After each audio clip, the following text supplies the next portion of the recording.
Receptions and details. This is a topic I am very excited to talk about because it can be such a challenge. You're dealing with low light, a lot of very fast and short events like the bouquet toss and garter toss, the cake cutting, the dances, the details and the food that if you don't get right away, the guests will ruin, the grand exit, and so much more. So in this video, we'll be talking about it all, which will hopefully make shooting receptions a lot easier for you. First things first, preparation. What should you prepare for? Depending on the length of the reception, I usually will bring about 2 to 3 extra fully charged batteries for my camera. I also bring the charger just in case. I've used it before. For a full day of shooting, I go through about 2 to 3 batteries. As for card space, I use the 1DX, which shoots stupidly large files, so I have a half a terabyte CFast 2.0 card, which costs about $700. If you don't shoot on the 1DX, a 256 gigabyte card should be great for you. Like on the Sony a7 III, the file sizes are about 5 times smaller, so a 256 gigabyte SD card would work just great. As for camera equipment, as I've mentioned, I shoot my weddings on my Canon 1DX Mark II. As for lens choice, I typically keep my lens a prime lens, like the 35 or 50mm. These lenses to me are able to get everything that I need to, even small detail shots like the ring. First thing you're going to want to do when you show up to the reception is capture details. I would recommend showing up at least an hour early so that the venue is empty and untouched, allowing you to get shots of the decorations, the food, and everything else without people in the background ruining it. A lot of the details probably have special meaning to the couple. Remember, the bride probably spent some good money on all those details, so make sure you capture that as much as you can. So before we dive into the events of the reception, I want to give you guys some tips and tricks for how I capture details. And for me, it comes down to one word: depth. When I see a detail that I like, I look for depth.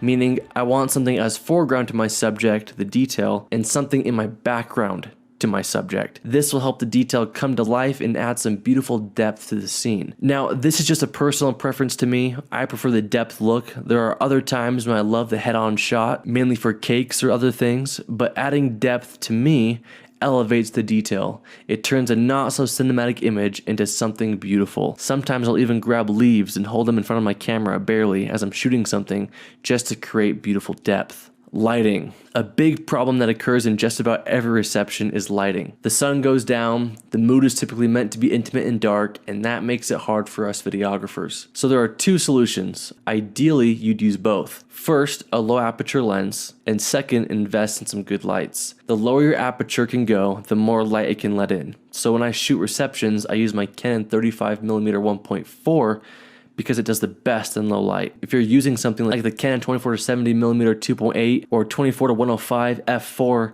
you'll struggle a lot more because you'll be letting in less light. As for lights, I use the Core SWX Torch LED lights, which are bicolored and very bright. I have 3 of them that I like to set on tripods out of everyone's way to light my scene. I personally like to have one of my lights behind my subject to give them a gorgeous backlight, and then one on the front side of them to light up their faces. It's also important to match your light temperature with the temperature of the ambient lighting. Learn your color temperatures so that it becomes a quick and easy setup during the reception. I highly recommend investing in lights. I did it for the first year of my business and it resulted in some grainy and dark footage. Invest in your business and people will invest in you. Alright, so let's talk about the main events that happen during the reception. But before we do, what do you film during the downtime? Typically at most receptions, there are periods of time when you're waiting around for the events to start. You've already filmed the details, so now what? My advice would be to chill.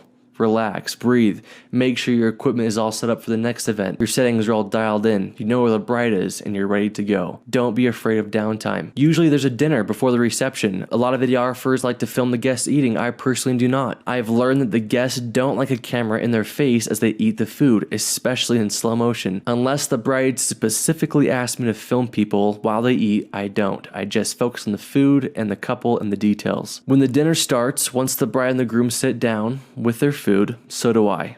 I tell the couple that I eat when they do, or else I'll miss the events before and after. This gives me a good 50 minutes to eat before the toasts usually start. Which brings me to the toasts. Before the wedding, communicate with the couple if they want the toast and the speeches at their wedding recorded. If yes, plan accordingly. Typically at every reception, they have a DJ with a sound system, and they pass a mic around to each person giving the speech. Just follow the same instructions in the ceremony audio video to hook your recorder up to the box in order to capture the audio. If there isn't a DJ with an audio audio box, you can either love up each person giving a speech or just sit really close to them and point your mic directly at them. Even if the bride doesn't care about the speeches being recorded, you should anyway. You never know what will be said, and if you want to use the speeches in the video or sell the raw footage to the bride afterwards, which happens to me often. I shoot the speeches and toast at 24 frames per second, and if possible, I have one camera pointing directly at the person giving the speech and another camera pointed directly at the bride and the groom to capture their reaction. The first dances. There are typically 3 first dances that happen during the reception: the bride and the groom, the daddy-daughter dance, and the mother and son dance. When filming these dances, I'm looking for 3 things: emotion,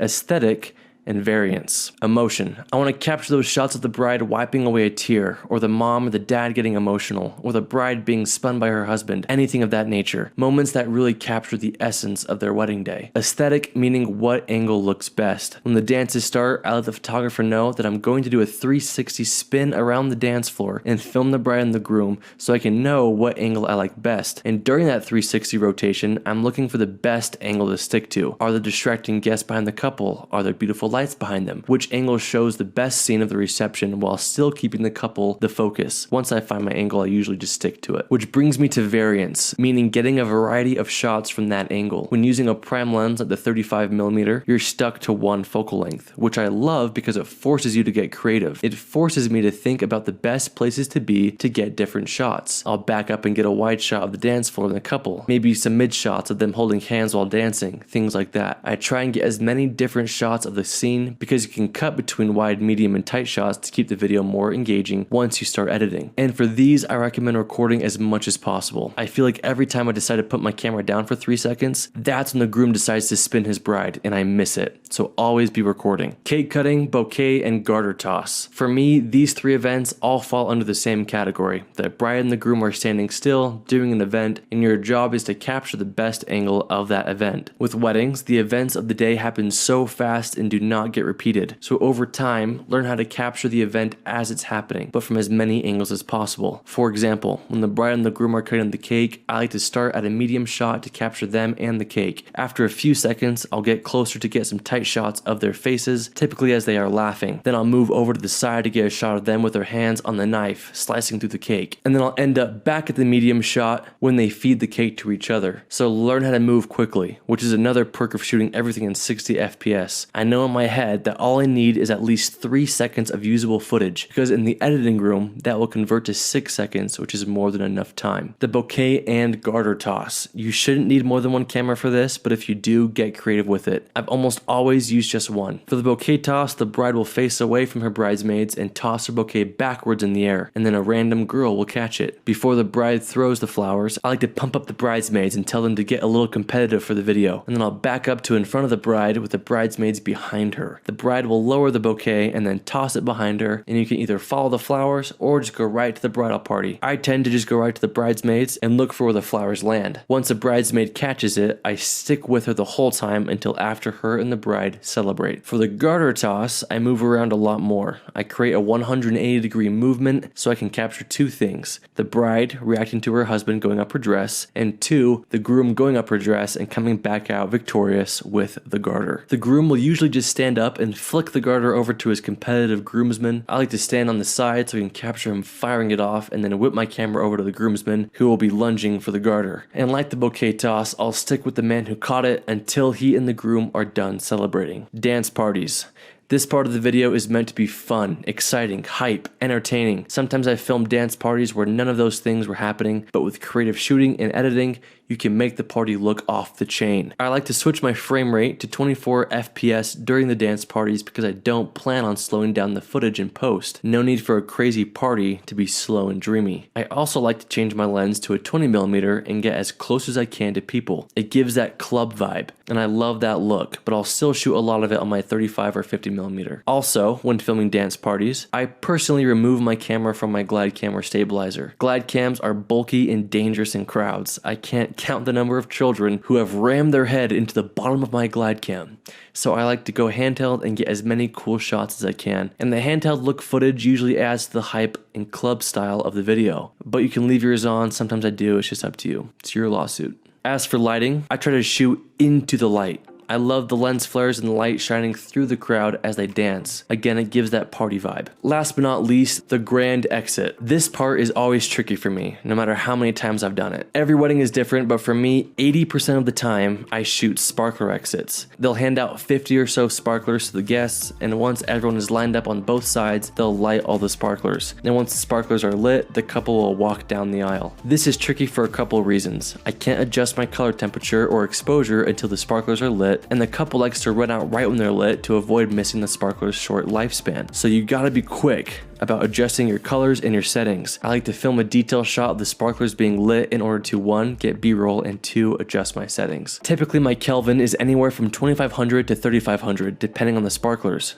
but I'll use my color balance to pump more blue into it if it's still too red and orange. I coordinate with the photographer on the best angles to get. Typically we stand in the middle, shoulder to shoulder, and walk backwards with the couple, or we wait at the end and capture them walking down. One of us will yell at them to stop and kiss if they don't already, and we'll make sure that we both capture it. Then if they have a getaway vehicle, we'll film them getting inside. When they're driving away, I always go to the bride's side because more times than not, she likes to lean her head out the window and wave goodbye. And there you go. That is my process for shooting a reception. Main things to remember: look for depth. Depth creates an aesthetic and helps your footage look more cinematic. Coordinate with the photographer so you both can be at the same place, same time with the best possible angle. Follow the bride and the groom around and capture everything and anything that you know will make for a good shot in the video. Again, the more you film receptions, the easier it will be, and the more confident you'll be with the schedule and where to be. That's it for filming receptions. You guys can check out the virtual job shadows for Parker and I filming receptions, and if you guys have any further questions, please let us know.